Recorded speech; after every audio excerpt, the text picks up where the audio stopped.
Hello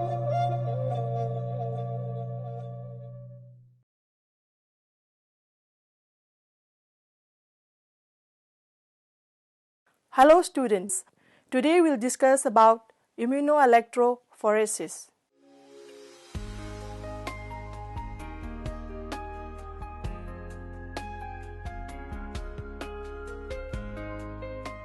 The term immunoelectrophoresis was first coined by Graver and Williams in 1953.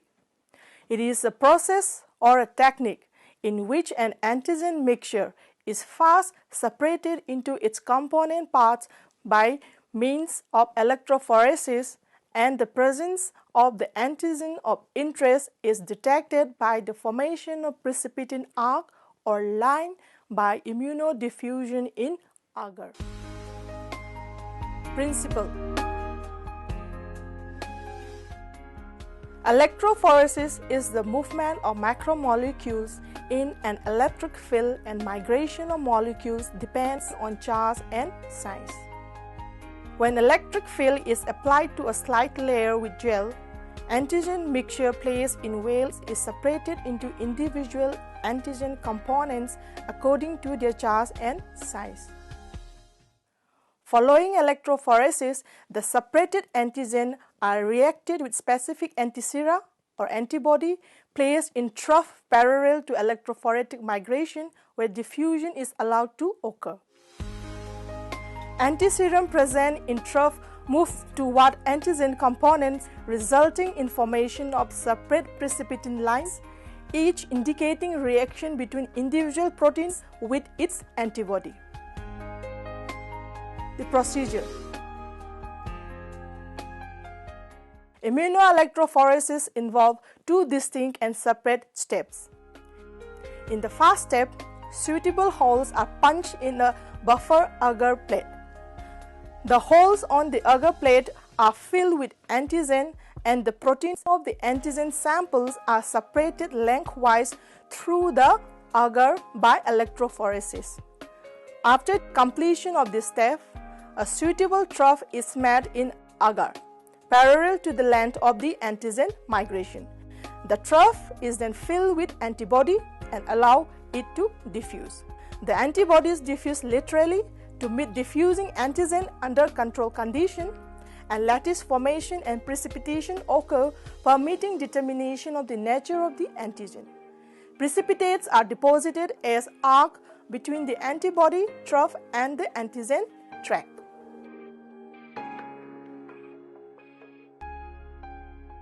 The buffer used in the gel have an influence on electrophoretic mobility and on the position of the immunoprecipitate. The pH of the buffer must be chosen with the isoelectric point of the antigen in mind. It is desirable usually to work at a pH slightly above the isoelectric point so that the proteins have a negative charge and do not interact with the agar. In immunoelectrophoresis of different sample, it is possible to evaluate the amount of an antigen semi-quantitatively by the measurement of the distance of a certain precipitation arc from the antibody trough. In another way, immunoelectrophoresis is also called gamma globulin electrophoresis or immunoglobulin electrophoresis method. It is also used in determining the blood levels of the three major immunoglobulin: immunoglobulin M, that is IgM, immunoglobulin G, that is IgG, and immunoglobulin A, that is IgA.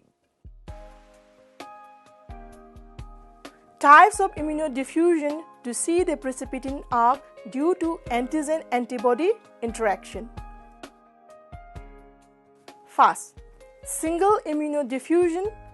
In single immunodiffusion, only the antigen will move and antibody is immobilized, and it can be of single diffusion in one or two dimensions. Number 2, double immunodiffusion. In double immunodiffusion, both the antigen and antibody move toward each other and form a precipitin lines. Double diffusion can be of one dimension or two dimensions. During the precipitin reaction, three major zones of the antibody and antigen concentrations are formed. They are: number 1, zone of antibody access, where antibody concentration is higher than that of the antigen. Number 2, zone of equivalence, where the concentration of antigen and antibody are same.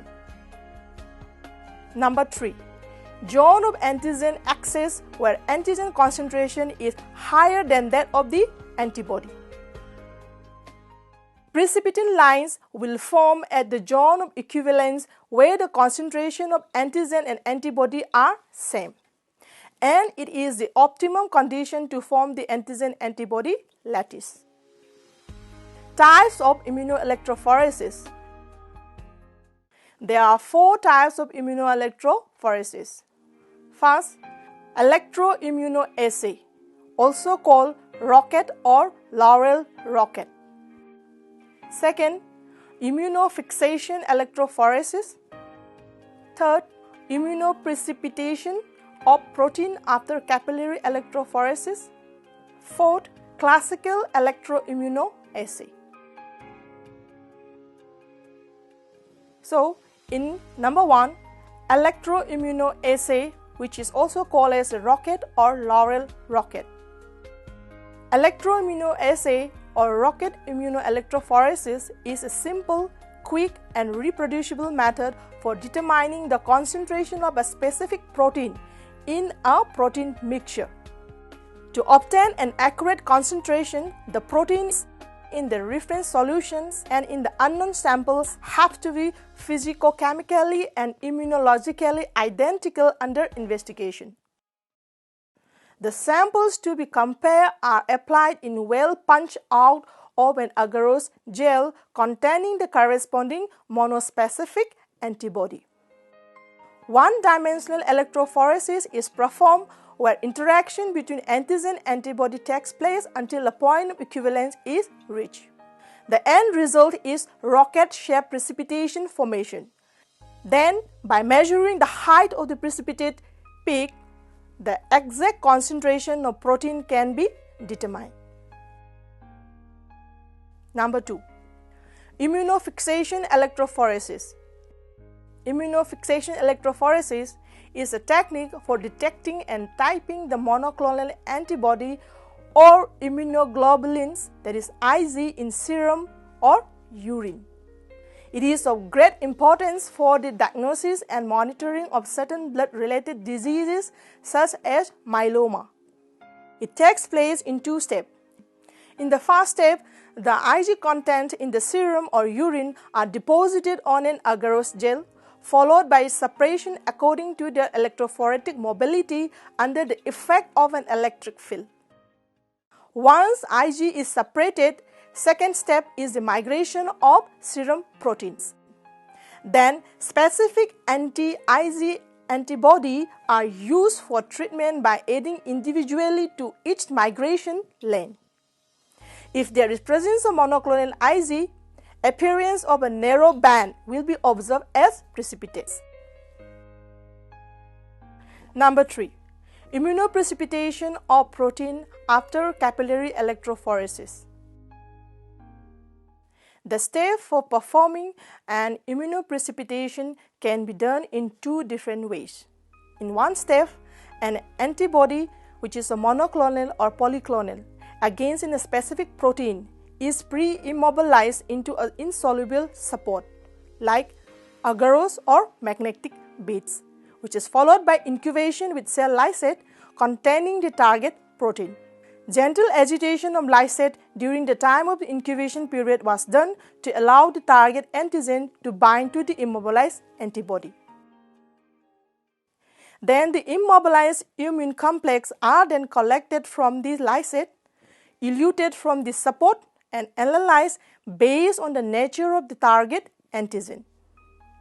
In another, free unbound antibody is allowed to form immune complexes in the lysate, and the complexes are then retrieved from the beads. Lastly, number 4, classical electroimmunoassay. The analysis of Ed-Modem Gerber is the classical method of electroimmunoassay which depends on antigen-antibody interaction. Here, the antigen protein are separated first by means of electrophoresis. Then, antibody is applied in a trough just next to the separated antigen of protein. Immunoprecipitates are formed after allowing diffusion for a period of time with the separated protein and antibody against each other. The use of this assay has given great impact in the protein chemistry. The important observation made were the great number of different proteins in serum, the existence of several immunoglobulin classes, and their electrophoretic heterogeneity. Results and interpretations. First, presence of elliptical precipitin arcs represents antigen-antibody interaction. That is, if the antibody is homogeneous, only one precipitin arc observed and multiple in case of heterogeneity. 2. Absence of formation of precipitate suggests no reaction. 3. Different antigens, that is the protein, can be identified based on the intensity, shape, and position of the precipitation lines. Applications of immunoelectrophoresis. First, the test helps in identification and approximate quantization of various proteins present in the serum and created a breakthrough in protein identification and in immunology. Second, it is used in patients with suspected monoclonal and polyclonal gammopathies. 3. The method is used to detect normal as well as abnormal proteins such as myeloma proteins in human serum. 4. It's used to analyze complex protein mixtures containing different antigens. 5. Used in medical diagnostic where certain proteins are suspected of being absent. For example, hypoglycemia or overproduce. Example like multiple myeloma. 6. They are useful to monitor antigen and antigen-antibody purity and to identify a single antigen in a mixture of antigens. 7.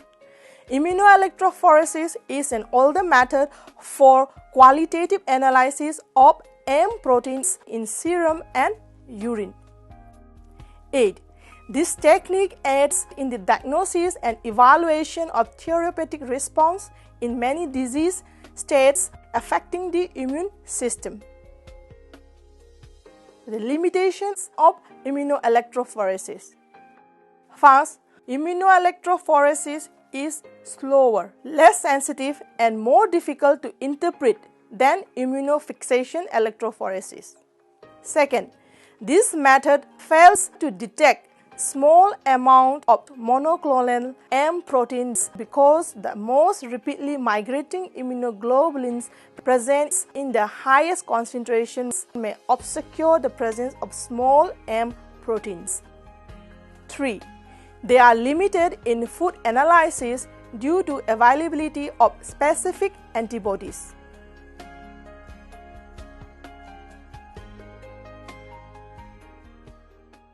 So in conclusion, immunoelectrophoresis is a powerful analytical technique with high resolving power as it combines separation of antigen by electrophoresis with immunodiffusion against an antiserum. The interpretation of results depend on the formation of precipitin arc or lines between the reacting antigen and antibody. There are different types of immunoelectrophoresis with different applications.